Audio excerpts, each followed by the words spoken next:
मधु कानकड़िया हिंदी साहित्य की बहुत जानी मानी लेखिका में से एक है। उनकी कहानियों में हम लोग अधिकतर पाएंगे प्राकृतिक सौंदर्य का वर्णन करते हुए वो देखी गई। प्राकृतिक सौंदर्य का वर्णन करते हुए वो पाई गई। और अधिकांश जगहों पर जहां उन्होंने प्राकृतिक सुंदरता का वर्णन किया है, वह वर्णन का मुख्य केंद्र उनकी यात्राओं से, घूमने की बहुत शौकीन रही हैं वो। और साना साना हाथ जोड़ी जैसा कई सारी उन्होंने कहानियां लिखी हैं, जहां उन्होंने अलग अलग जगहों का बहुत ही सुंदर वर्णन किया है। हम लोग अपने जिंदगी में कई जगह घूमने जाते हैं। जैसे हमारे यहाँ पे जितने भी मारवाड़ी भाई लोग हैं, सब तो राजस्थान गए होंगे। राजस्थान में यदि अपना गांव नहीं भी गए होंगे तो खाटू तो गए होंगे। खाटू तो गए ही हैं। तो जयपुर स्टेशन से उतरने के बाद से लेकर के खाटू तक पहुंचने तक के बीच का जो आपका अनुभव है, उसको यदि हम बोल दें कि अपने शब्दों में अंकित करिए, तो आप कुछ अटक जाएंगे। चार लाइन लिखेंगे कुछ इस प्रकार: हम जयपुर स्टेशन में उतरे, वहां से टोटो पकड़े, उसके बाद धर्मशाला गए, वहां पे सामान रखे, अगले दिन पूजा किए, खाए, फिर टोटो पकड़े, स्टेशन गए, घर आ गए, और खत्म, टाटा बाय बाय, वही हो जाए। सच्चाई ये है, क्योंकि हम खाटू गए हुए हैं इसलिए बता रहे हैं। जयपुर स्टेशन से उतर करके खाटू तक के बीच का जो रास्ता है, जो जिस रास्ता से आप जा रही हैं, उस रास्ता का वर्णन करने यदि बोल दिया जाए, हम 3 पन्ना लिख सकते हैं अच्छे शब्दों के साथ, कि जो पढ़ेगा उसके आंख के सामने उस रास्ता का पूरा चित्र खुल जाएगा। उसके बाद खाटू मंदिर प्रांगण में घुसते ही आप देखिएगा पूरा मार्बल से बिछाया हुआ पूरा रास्ता है, अंदर जाते जाइएगा तो आप। और वहां का जो सब दुकान है, जो वहां की गरिमा का प्रतीक है। जैसे बाबा धाम जाते हैं तो चारों तरफ दुकान में पूजा सामग्री मिलती रहती है। और खास करके सीजन के समय में, ग्यारस जब होता है, उस वक्त जो मेला लगता है, उसी का खाली वर्णन करने लग जाइए तो यकीन मानिए आप 20-25 पन्ना लिख सकते हैं। मगर उसके लिए हिंदी आना जरूरी है। और मधु कानकड़िया जी इसमें श्रेष्ठ में आती है। ये कहानी जो हम लोग पढ़ रहे हैं, साना साना हाथ जोड़ी, शीर्षक का क्या अर्थ हो रहा है वो बाद में समझ में आएगा, आप लोगों को बाद में समझ में आएगा। ये जान लीजिए, यहाँ पर सिक्किम का वर्णन की। सिक्किम गई थी घूमने के लिए। सिक्किम का कैपिटल क्या है पता है? तो गैंगटॉक होता है। तो सिक्किम, गैंगटॉक, सभी का उन्होंने बहुत ही अद्भुत वर्णन किया है। कि ध्यान से समझें, कुछ कुछ कठिन शब्द आएंगे, उनको सहज कर दिया जाएगा। और यदि एकाग्र होकर के पढ़िएगा। आप में से कितने लोग जो सिक्किम नहीं गए हैं, इसमें हम भी आते हैं। जो लोग सिक्किम नहीं गए हैं, वो आंख के सामने सिक्किम देख सकते हैं। और बाकी लोग गए हैं तो सिक्किम, जो लोग गए हैं उनकी सारी यादें वापस एक बार ताजा हो जाएंगी। शुरू करते हैं। मैंने, अब देखिए ध्यान दीजिएगा, पहले का 6 लाइन ये अपना लेखनी का जादू दिखा देगी। मैंने हैरान होकर देखा, आसमान जैसे उल्टा पड़ा था और सारे तारे बिखर कर नीचे टिमटिमा रहे थे। आसमान उल्टा पड़ा था और सारे तारे बिखर करके टिमटिमा रहे थे। शहर में जो हम लोग रहते हैं ना, हम लोगों को आसमान दिखाई तो पड़ता है, चंद्रमा भी नजर आता है, चंद्रमा का चांदनी भी नजर आता है, मगर तारों का चमक कहीं खो जाता है। इसका कारण क्या है पता है? प्रदूषण। जो इतना प्रदूषण है, उस प्रदूषण के चादर में चंद्रमा की रोशनी मानो उस चादर को भेद करके हम लोगों के सामने नहीं आ पा रही है अच्छे रूप में, अच्छे रूप में। कुछ उसी प्रकार का कहानी सितारों के साथ भी है। मगर आप जब कभी गांव जाइएगा तो वहां पे एक बार छत में जा करके आप आसमान की ओर देखिए। आसमान आपको पूरा एकदम साफ और स्वच्छ दिखाई पड़ेगा। इतना साफ और स्वच्छ हमारा पार्लियामेंट भी नहीं, बहुत साफ और स्वच्छ दिखाई पड़ेगा। और जो बादल जो मूव करता रहता है, यदि आप ध्यान से एकदम केंद्रित होकर के आप देखिए तो आपको बादल का मूवमेंट, आपको ऐसा लगेगा कि बादल आपके संग खेल रहा है। वो आपके संग एक्चुअली में बोलता है ना, बादल लुका छिपी खेल रहे हैं। शहर के बादलों को देख करके नहीं बोला गया है, शहर के बादल आपको गाली देने के लिए तत्पर है।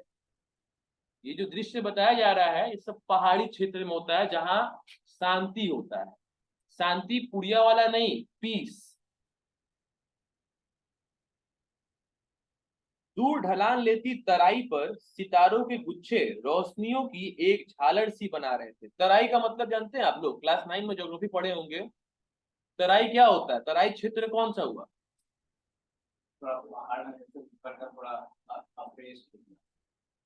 पहाड़ का जो अप्रेस्ट एरिया और पहाड़ का जो फुट एरिया के बीच का जो पार्ट होता है उसको तराई बोलते हैं। वहां पे बहुत हरियाली होता है और लंबे लंबे वृक्ष, यहाँ जैसे वृक्ष नहीं, वृक्ष तो है पत्ते नहीं है। वहां पे लंबे लंबे वृक्ष, देवदार, पाइन, फर, इन सब के वृक्ष पूरे एकदम घने जंगलों का रूप ले लेते हैं। और वैसे में एकदम शांति, एकदम पिन ड्रॉप साइलेंस रहता है। और वहां पे चंद्रमा की चांदनी जब उन रात के अंधकार में पत्तों के ऊपर अपनी अपनी चांदनी फैलाती रहती है, वो दृश्य बहुत ही मनोहर होता है, मन को मोह लेने वाला। जो लोग फोटोग्राफी के शौकीन हैं, आसमान का फोटो लेने का हम खाली बात नहीं कर रहे हैं जो यहाँ आप लोग लेते हैं, थोड़ा मौसम अच्छा हो जाता है और वेदर वेदर लिख करके स्टेटस पर लगाते हैं, हम उस फोटोग्राफी का बात नहीं कर रहे। डीएसएलआर के शौकीन लोग इन्हीं सब दृश्यों के खोज में रहते हैं। बाकी फोटोग्राफी अपने आप में बहुत बड़ा एक कला है, हर कोई के बस का बात नहीं है। क्या थे वे? अच्छा, झालर का मतलब समझते हैं? झालर क्या होता है बता रहे, झालर का मतलब क्या होता है सहज भाषा में बता रहे। दुर्गा पूजा के समय में जब हम लोग कोई पंडाल जाते हैं तो देखिएगा, पंडाल जाते वक्त जो रास्ता से हम लोग जा रहे हैं, ऊपर में लाइट, टूनी लाइट का, राइस लाइट जिसको बोला जाता है, पूरा लाइन से सजाया हुआ रहता है। एक हरा, एक लाल, एक ब्लू, वो पूरा झालर होता है एक तरीके से। और सहज भाषा में बोल दे रहे हैं सीबीएसई की लड़कियों को, ताकि उन लोगों को याद करने में, मन के सामने वो चित्र पेश करने में आसानी हो जाए। दुल्हन जब आती है मंडप पे तो दुल्हन की फ्रेंड लोग और दुल्हन की बहनें लोग, जिनके ऊपर बाराती में आए हुए कुछ लड़कों का नजर रहता है, वो लोग एक पल्लू टाइप का नहीं होता है, साड़ी टाइप का ऊपर में दुल्हन के माथा के ऊपर लेकर के आती है। अभी तो रस्म ऐसा हो गया कि भाई लोग भी लेकर के आ रहे हैं, पिताजी भी लेकर के आ रहे हैं। और उसी के अंदर दुल्हन जो है काला रंग का चश्मा पहन करके डांस वांस भी करते रहती है। ऊपर में जो रहता है वो भी झालरे हुआ। अरे उसका अलग अलग पर्यायवाची भी बोल के कुछ होता है ना हिंदी में। त्रिपाल सिंपली बोल दिया कि प्लास्टिक का जो त्रिपाल होता है जो बरसात से बचने के लिए लगाया जाता है, तो वो भी लगवा दिया जाएगा दुल्हन के सर के ऊपर, क्या ही दिक्कत है। कार्टूनगिरी से मतलब है बस। तो उसी प्रकार का, हालांकि यहाँ पे जो हम दुल्हन का जो ऊपर में समझाने के लिए जो उदाहरण दिए हैं झालर का, उसका इससे रिलेशन नहीं है। यहाँ पे चमक, झालर जो चमक रहा हो, जो चारों तरफ प्रकाश फैला रहा हो, जो पहाड़ी इलाका में होता है। वहां पे तो शहर की तरह चारों तरफ स्ट्रीट लैंप तो नहीं होता है बड़ा बड़ा, वहां चंद्रमा का चंद्रमा दिखाता है कि बाबू हम खुद अपने आप में बहुत बड़ा लैंप, जो शहर में चंद्रमा दिखा पाने में विफल होता है, क्योंकि हम हैं, हमारी सुविधाएं हैं, और हम और हमारी सुविधाएं से होने वाले प्रदूषण जो चंद्रमा को भी हरा दे रहा है। सोचिए मनुष्य कितना प्रगति कर चुका है। ऐसा प्रगति बहुत जल्दी विनाश का कारण बनने वाला है, इसमें कोई दो राय नहीं है। वह रात में जगमगाता गैंगटॉक शहर था। इतिहास और वर्तमान के संधि स्थल पर खड़ा मेहनत कश बादशाहों का शहर। मेहनत कश बादशाहों का वो एक ऐसा शहर था जिसका सब कुछ सुंदर था, सुबह शाम रात।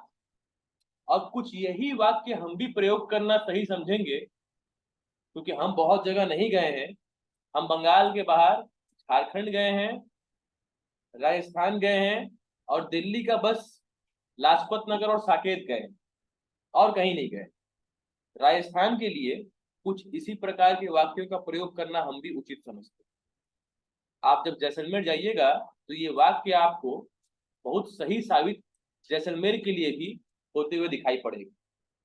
यहाँ क्या बोल रहे हैं, यहाँ बोल रही है लेखिका कि इतिहास और वर्तमान के संधि स्थल। एक समय में गैंगटॉक बहुत डिस्प्यूटेड एरिया था, चाइना वाला लोग बहुत उपद्रव करके रखा था, वो इतिहास था। और गैंगटॉक का जो सुंदरता अभी देख पा रहे हैं, सुंदर पहले भी था, मगर पहले का सुंदरता में अभी 4 चांद लग गया है। तो पहले का सुंदरता और अभी के गैंगटॉक में 4 चांद लगाने के बीच में कौन आ रहे हैं? वहां के लोग, पहाड़ी लोग, जो लोग बहुत मेहनती होते हैं, बहुत मेहनती होते हैं। हम लोग यहाँ पे मेहनत करते हैं क्योंकि हम लोगों को पिच भी इजी मिल रहा है, प्लेटफॉर्म भी इजी मिल रहा है, ये बात ध्यान रखिएगा। हम लोग भी यहाँ मेहनत करते हैं, मगर हम लोगों को बहुत आसानी से हमारे जिंदगी से जुड़ी हुई सारी सुख सुविधाएं मिल जाती है।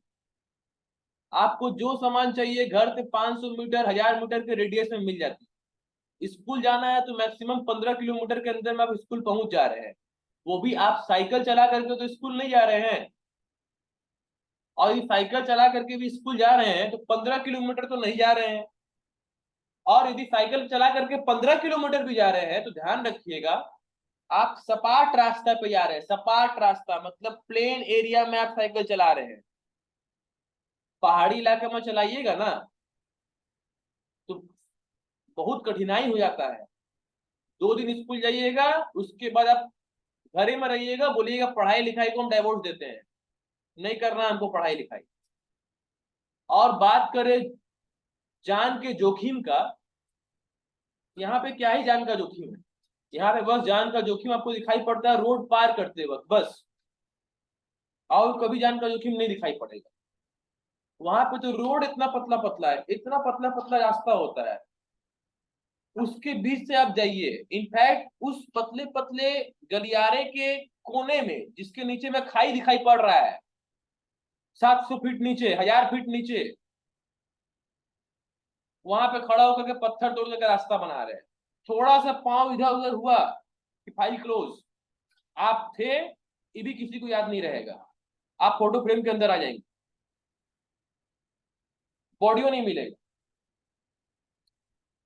तो जहां प्लेटफॉर्म देखिए कितना टफ है, इतना टफ प्लेटफॉर्म देख करके आधा से ज्यादा लोग तो बोलेगा हमको जाना ही नहीं, हमको यहाँ पे रहना ही नहीं, हम काम धाम छोड़ दे रहे हैं, हमको नहीं करना है, जान है तो जहान है, ऐसा ऐसा 50 की बात बोलना शुरू कर दो।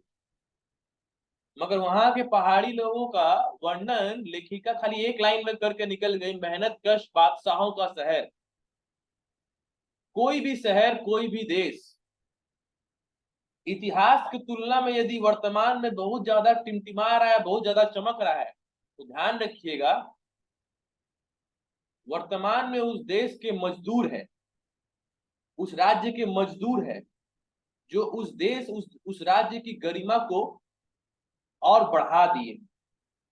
इसीलिए शायद कार्ल मार्क्स मजदूरों को बहुत ज्यादा समर्थन दिया करते थे, मजदूरों के हित के लिए हमेशा आवाज उठाया करते थे, जो आप लोग क्लास 9 में रशियन रेवोल्यूशन में पढ़े। और वह रहस्यमय सितारों भरी रात मुझ में सम्मोहन जगा रही। सम्मोहन का मतलब होता है हिप्नोटाइज। आप कोई बहुत अद्भुत जगह में चल जाइएगा ना। मेरा एक मित्र दार्जिलिंग गया, हम तो नहीं गए हैं दार्जिलिंग, मगर वो दार्जिलिंग गया तो दार्जिलिंग का कुछ यादें, अपना कुछ अनुभव मेरे से साझा कर रहा था कि भाई पूरा एकदम जंगल, जंगल के बीच में वुड हाउस है, वुड हाउस में हम थे, बाहर को निकले हैं, बाहर निकले रात के समय में एकदम शांति, थोड़ा रास्ता ऊपर नीचे है, जा करके एक पत्थर पे बैठ गए हैं, एकदम पिन ड्रॉप साइलेंस, ऊपर देख रहे एकदम साफ आसमान, उसके बाद चंद्रमा का चांदनी बिखरा हुआ तारा है, और रात को बस खाली जुगनू खाली एक दो हल्का सा लाइट मारता हुआ अगल बगल से निकल रहा है, और बगल में ही एक तालाब है, और वहां का पानी जो हल्का हल्का मूवमेंट हो रहा है, उसको जो आवाज हो रहा है वो कान में आ रहा है, और वो बोल रहा था, मेरे आंख के सामने पूरा चित्र पेश हो रहा था। तो हम तो दार्जिलिंग घूम लिए, और सामने देखिए तो सुबह को सादा दिखने वाली सारी बर्फ से ढकी हुई पर्वतें रात को अलग रूप में दिखाई पड़ेगी, मानो कैमोफ्लेज कर रहे हैं, है ना। ये सब होता है लिखने का तरीका। वो हालांकि इतने हम प्राउडली बोल रहे हैं, वो इतना अच्छे भाषा में नहीं बोला था, वो जो बोल रहा था वो हम समझ गए, उसको सजाना कैसे वो मेरा खेला है, तो उसको हम सजा रहे हैं।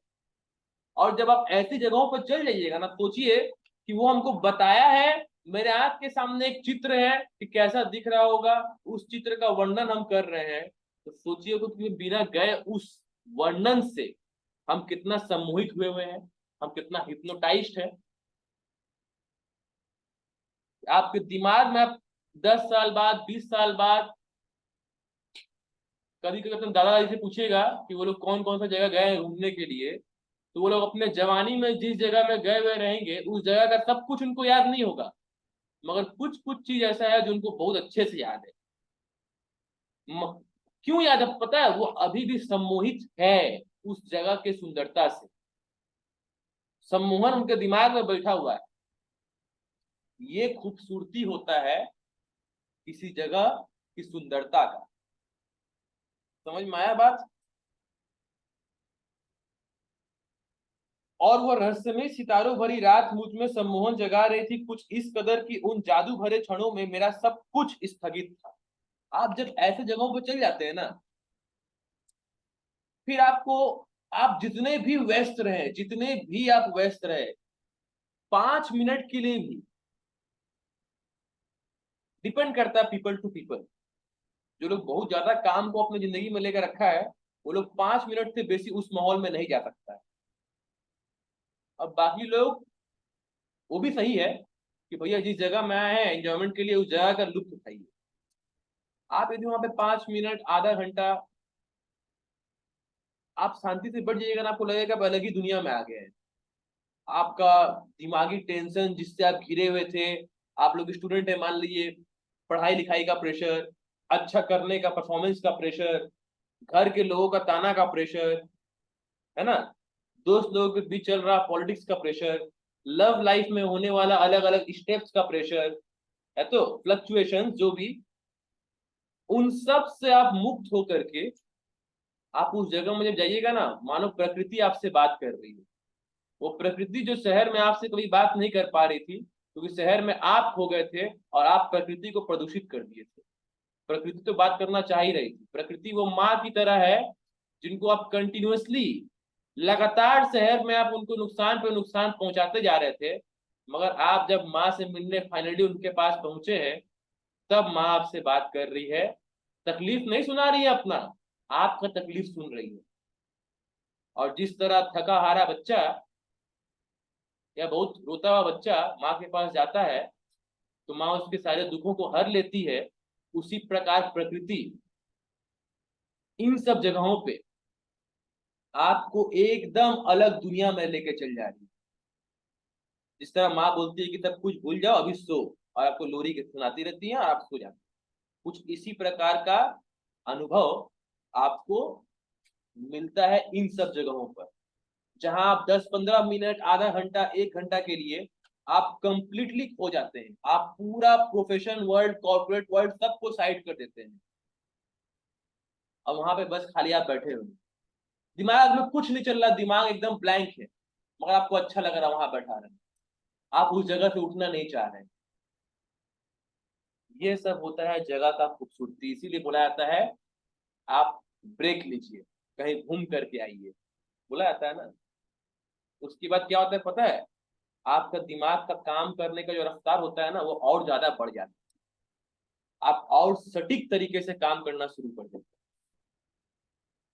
इसमें दो तीन कोई आदमी अपने अंदर खासियत ले आए ना, वो खासियत क्या है कि इन सब जगहों में जाइए, अच्छा एक हेडफोन हो, ईयरफोन नहीं हेडफोन, अच्छा कुछ प्लेलिस्ट हो, एक हाथ में फाउंटेन पेन और डायरी हो, और एक डीएसएलआर हो, बस बस बाबू, अलग ही मजा है। और वो सीबीएसई वाली लड़की लोग, जो लोग वो जो बॉटल का इस्तेमाल नहीं करती है जिसमें ऊपर टेम्परेचर दिखाता है, तो मेरे पास भी है, जो हम संभाल के रखे हैं, गिफ्ट में मिला था स्टूडेंट की मम्मी की तरफ से। उसको हम संभाल के रखे हैं कि हम जब जाएंगे कभी इन सब जगहों पे, तब उसका हम उपयोग करेंगे। वहां पे इन सब चीजों को लेकर के जाना जरूरी है। बस इतना सब चीज के संग आप जाइए, कंप्लीट जन्नत स्वर्ग आपको दिखाई पड़ जाएगा, स्वर्ग क्या है। कभी भूले भटके एक बार कैलाश के अगल बगल का एरिया तो चल जाइए, शेषनाग झील के पास कभी एक बार घूम करके तो आइए। आएंगे ही नहीं आप बोलेंगे हम शहर में अब जाएंगे ही नहीं, मेरा घर अब यहीं पे हो। ढंग से उत्तराखंड तो घूम करके आइए, कश्मीर जाते हैं, वैष्णो देवी जाते हैं, कभी यदि वापिस कश्मीर गए तो थोड़ा समय और ले लीजिएगा, और थोड़ा उत्तर कश्मीर की तरफ चल जाइएगा, कारेन होकर के आइए। कारेन जगह है, भूल जाइएगा बंगाल, भूल जाइएगा दीदी को, भूल जाइएगा लक्ष्मीपत सिंघानिया को, भूल जाइएगा अशोक कौल को, जो जो स्कूल में है वहां के सरकारी स्कूल में पढ़ना आप सही समझेंगे।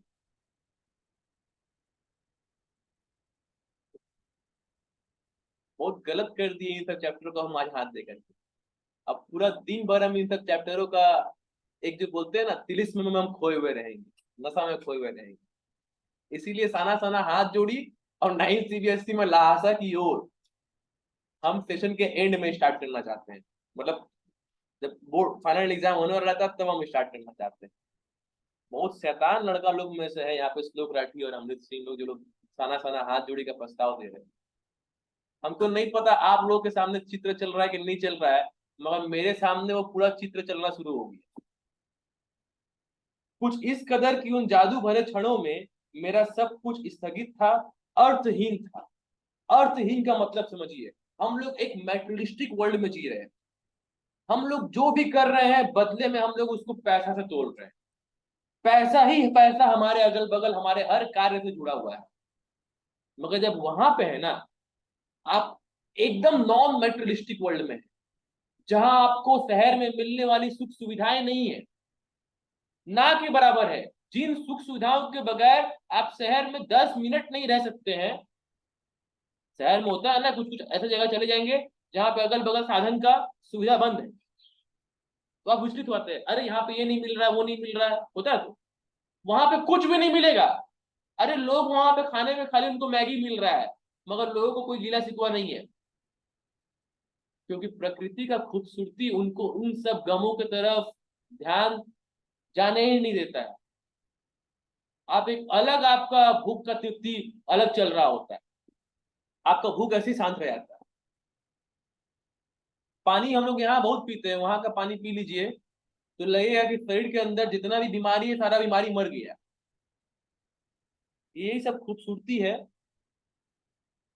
दोबारा कभी जाइएगा तो मेरे इन बातों को थोड़ा ध्यान रख के उन सब जगहों का थोड़ा लुत्फ उठाइएगा। अभी तक आप लोग घूमने गए हैं, और गलती क्या होता है पता है, हम लोग घूमने जाते हैं, नहीं परिवार के संग जाना गलत नहीं है, परिवार के संग जाइए, मगर हम लोग ना बहुत लोगों से बातचीत, अपने मतलब प्रकृति मानो आपको शांत माहौल में लेके जाना चाह रहा है, मगर आप शांत होना ही नहीं चाहते हैं। आप वहां पर भी जा करके हा हा हुई फालतू का हंसी मजाक नहीं करिए, ठीक है, मगर 1 घंटा यदि आप अकेले उन सब जगहों में रह लिए, अकेले,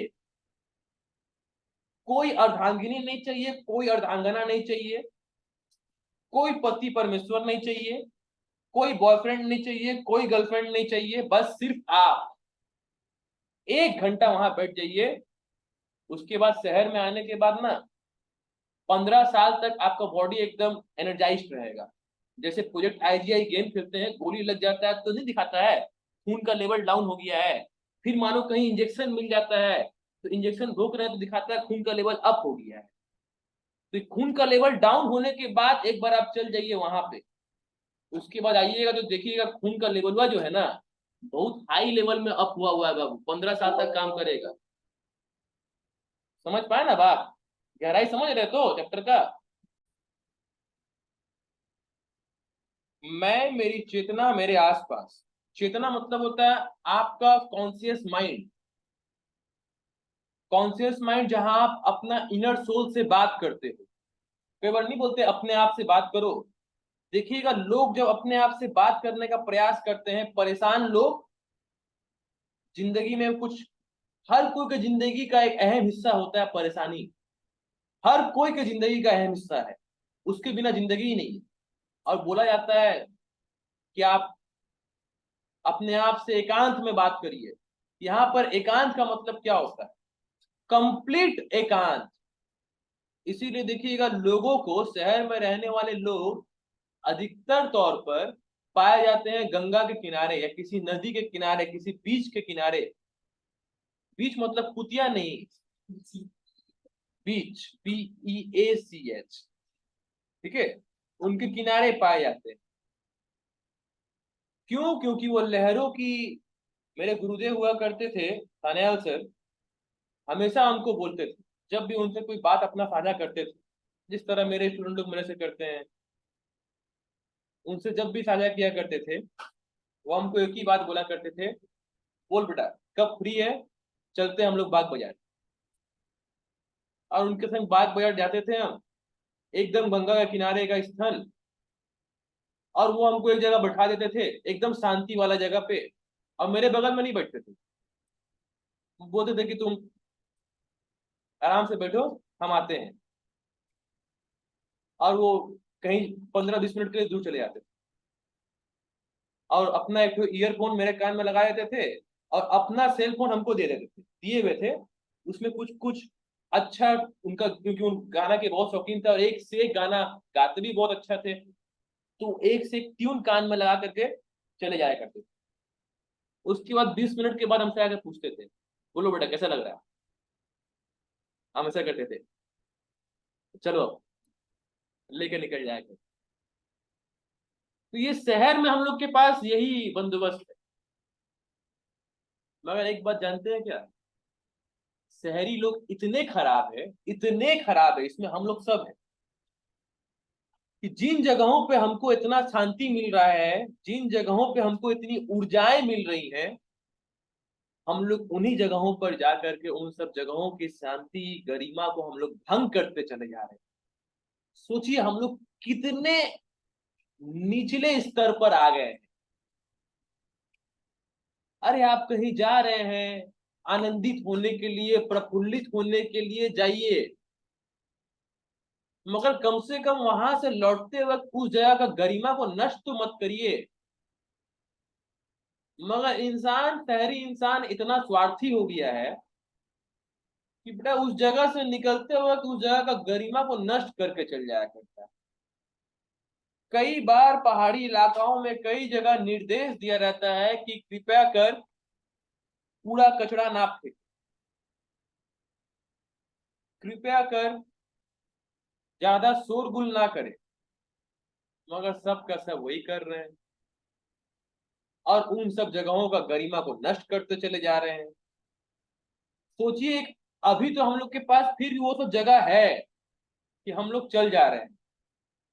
यदि उन सब जगहों का शोभा एक माँ का शहर में स्थान तो हम लोग दे नहीं पाए, प्राकृतिक रूपी माँ को, प्रकृति रूपी माँ को शहर में तो हम लोग स्थान दे नहीं पाए।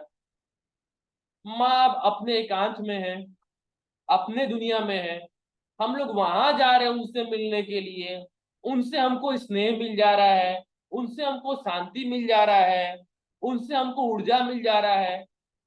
फिर वहां से इस दुनिया में आते आते माँ के उस घर को उजाड़ करके आ जा रहे हैं। अब सोचिए कि माँ यदि उस घर से भी हट गई, निकल गई, हर दूसरा इंसान आपको मानसिक रूप से बीमारी मिलना शुरू हो जाएगा। ध्यान रखिएगा इस बात, मगर ध्यान रख के कोई फायदा नहीं है। बहुत ही अफसोस के संग बोल रहे हैं कि हम सब इंसान हैं। ध्यान रख के कुछ नहीं कर पाएंगे, ध्यान रहेगा, 3 दिन तक रहेगा। एग्जाम टाइम पे देख लीजिएगा, आप लोग जब चैप्टर का तैयारी करेंगे ना, इन सब बातों का आप लोगों के दिमाग में कुछ रहेगा ही नहीं। जब आप लोग घूमने जाएंगे तो शायद एक बार याद आ जाए कि सर क्या बोले थे, मगर ये बात याद नहीं आएगी। हाँ, आप उस वक्त उस जगह का ब्यूटिफिकेशन को एंजॉय करने में लगे हुए रहेंगे। मगर ये पूरे पाठ में जो सबसे महत्वपूर्ण बात है, जो लेखिका इस पाठ के अंत में हम सब से प्रार्थना कर रही है कि जगह की गरिमा को बनाए रखे, वही हम लोग भूल जाएंगे, क्योंकि हम लोग इंसान हैं, दुर्भाग्यवश हम लोग इंसान हैं। मेरे भीतर सिर्फ शून्य था और थी अंतर्दृता में डूबी रोशनी की वह जादुई झालर। यहाँ पे इंद्रियों से परे मतलब आप एक, जैसे बोला जाता है ना, एक होता है वॉलंटरी मसल, एक होता है इनवॉलंटरी मसल, होता है ना। कार्डियक हार्ट उसमें आता है, एग्जांपल में आता है ना। तो कुछ कुछ चीज हमारे कंट्रोल में होता है, कुछ कुछ चीज कंट्रोल में नहीं होता है। तो वहां पे आप जब चले जाएंगे इन सब जगहों पे, तो लेखिका बता रही है कि यहाँ पे जो हम लोग शहर में रहते हुए अपने मन में चल रहे विचारों को चाह कर भी अपने दिमाग से हटा नहीं सकते। किसी के लिए जलन भावना, किसी के लिए द्वेष, किसी के मन, किसी के प्रति हीन भावना, किसी का बुराई करने का इच्छा, जो हम लोग शहर में रह करके अपने आप को कंट्रोल नहीं कर पाते इन सबसे बचा रख पाने में, वहां जाइएगा ना तो आप प्रकृति के पूरे वश में आ जाते हैं। आप अपने आप को कंट्रोल कर ही नहीं पाएंगे। जो करेगा आपके साथ प्रकृति करेगा, और आप जो यहाँ से इतना अशुद्ध होकर के जा रहे हैं, वहां पूरा शुद्ध हो जाइए। पर हाँ, उसके लिए आपका एकांत वहां पे भी रहना जरूरी है। ये नहीं कि वहां पर जाकर के आप अपने लिए समय नहीं निकालें, आधा घंटा 1 घंटा बिना किसी को बोले बोले कुछ, बस खाली एक दिन को बोल दीजिएगा कि आप कहीं जा रहे हैं अगल बगल, वरना फिर आपके नाम पे वहां का लोकल थाना में डायरी हो जाएगा कि आप खो गए, मिसिंग रिपोर्ट हो जाएगा। किसी को बोल दीजिएगा या कोई डिस्टर्ब ना करे, बस चल जाइए। और एकदम जो तालाब उलाब होता है उसके किनारे में जो पत्थर उत्थर बड़ा बड़ा नहीं रहता है, उसके ऊपर जाके बैठ जाइए एकदम, बस ध्यान से देख करके। बाबू बेसी एंजॉय मत करिएगा, पानी वानी के सामने वैसे खिलवाड़ मत करिएगा। कुछ दिन पहले इंस्टाग्राम रील में आया था, एक लड़के को उसका पति मना कर रहा था, मत करो मत करो, समझी नहीं, भसान हो गई। हालांकि वो तालाब है, उसमें ज्वार भाटा नहीं आएगा, नदी नहीं है। धीरे धीरे एक उजास उस शून्य से फूटने लगा, एक प्रार्थना होठों को छूने लगी। लेखिका अभी तक क्या बता रही है कि अभी तक लेखिका शहर से इस जगह में जब गई तो लेखिका के अंदर बहुत सारी अशुद्धियां थी, इम्प्योरिटीज। अब वहां पे जा करके जब उस जगह उस आसमान के नीचे आ गई, तो मानो आसमान से कोई प्रकाश प्रकृति आपको शुद्ध कर रहा। और जब आप शुद्ध हो गए ना, तो मानो आपके होठों से एक शब्द निकल गए। वो शब्द क्या थे? साना साना हाथ जोड़ी गर्दहु प्रार्थना। शहर में रह करके ऐसा बात नहीं है कि शहरी लोग भगवान का पूजा पाठ नहीं करते, बिल्कुल करते हैं। कितने मन से करते हैं तो हम लोग भी जान रहे हैं, और शहरी लोग भी जान रहे हैं कि पूजा पाठ करने के इंटेंशन से किया जा रहा है, भगवान को सच्चे मन से याद करने के लिए किया जा रहा है, कि अपना सोसाइटी में स्टेटस चमकाने के लिए किया जा रहा है कि हम इतना दान दक्षिणा कर रहे हैं। ये तो शहर के लोग जान ही रहे। सही मायने में भगवान को जो एक बिना पैसा चमकाए सच्चे मन से सच्चे भावना के साथ भगवान के लिए जो हाथ जुड़ रहा है, लेखिका बोल रही है कि वो इसी जगह में जुड़ा। क्यों? क्योंकि फिर से आ जा रहा है, क्योंकि लेखिका वहां पे अर्थहीन हो गई, मोह माया सबसे दूर हो गई है। प्रकृति उनको उस जोन पे लेके चल गया जहां सच्चे मन से सच्चे हृदय से ईश्वर के लिए प्रार्थना निकल रही है, मानो होठ खुद ब खुद ईश्वर के प्रार्थना को समर्पित हो गई। समझ में आया बात? क्लियर है? हाम्रो जीवन तीम्र कौशली, छोटे छोटे हाथ जोड़कर प्रार्थना कर रही हूँ कि मेरा सारा जीवन अच्छाइयों को समर्पित हो। ये हम सबको पता रहता है, मगर शहर में अर्थपूर्ण जीवन में रहते हुए, हम क्या बोले, वहां पे अर्थहीन जीवन, यहाँ पे अर्थपूर्ण जीवन में रहते हुए हम सब अपने अंदर की अच्छाइयों को अपने हाथों से उसका गला घोंटते रहे। और अब जब लेखिका शुद्ध हो रही है तो लेखिका मानो ईश्वर से प्रार्थना कर रही है कि हे ईश्वर, मुझे इतनी शक्ति दो कि मैं जब वापिस शहर में जाऊं तो मैं इसी प्रकार मेरा जीवन अच्छाइयों की ओर समर्पित हो। असल जिंदगी बिना किसी हीन भावना के, बिना किसी द्वेष के लेखिका अब देख पा रही है, अब तक नहीं देखी थी। समझ पाए बात? आज सुबह की प्रार्थना की ये बोल मैंने एक नेपाली, जो वहां की लोकल हैबिटेंट्स है, नेपाली युवती से सीखे थे। जब हम लोग किसी जगह में जाते हैं तो कुछ कुछ वहां का अच्छा भाषा जो बहुत कॉमन है उसको हम लोग सीखते हैं, और कुछ कुछ बोल ऐसे होते हैं ना जो इच्छा तो नहीं है सीखने का, मगर सुनते ही इच्छा हो जाता है कि बहुत प्यारा लग रहा है। जैसे उर्दू में कई सारे ऐसे शब्द हैं जिनको सुनते ही दिमाग में घंटी बजता है कि नहीं, इस उर्दू शब्द को अपने शब्दकोश में हम ऐड कर लें, जोड़ लें।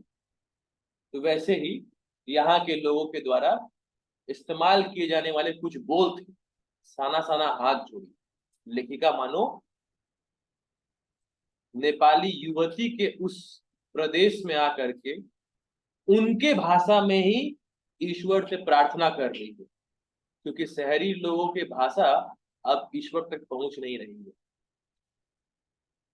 उस जगह के लोग जो पवित्र है उन्हीं की भाषा ईश्वर तक पहुंच रही है। वो एक लेयर है, सेमी परमिएबल मेम्ब्रेन, है ना? तो हम लोगों का भाषा नहीं जा रहा है वहां, एकदम डायरेक्टली पहुंच रहा है। और कुछ कुछ वहां पे भी जो बदमाश लोग हैं, इसीलिए सेमी परमिएबल में हर चीज नहीं जा रहा है ईश्वर तक, मगर वहां के शुद्ध लोगों की भाषाएं वहां तक पहुंच रही है। समझ में आया बात? इसके बाद का पोर्शन नेक्स्ट सेशन में आगे कंटिन्यू करते हैं।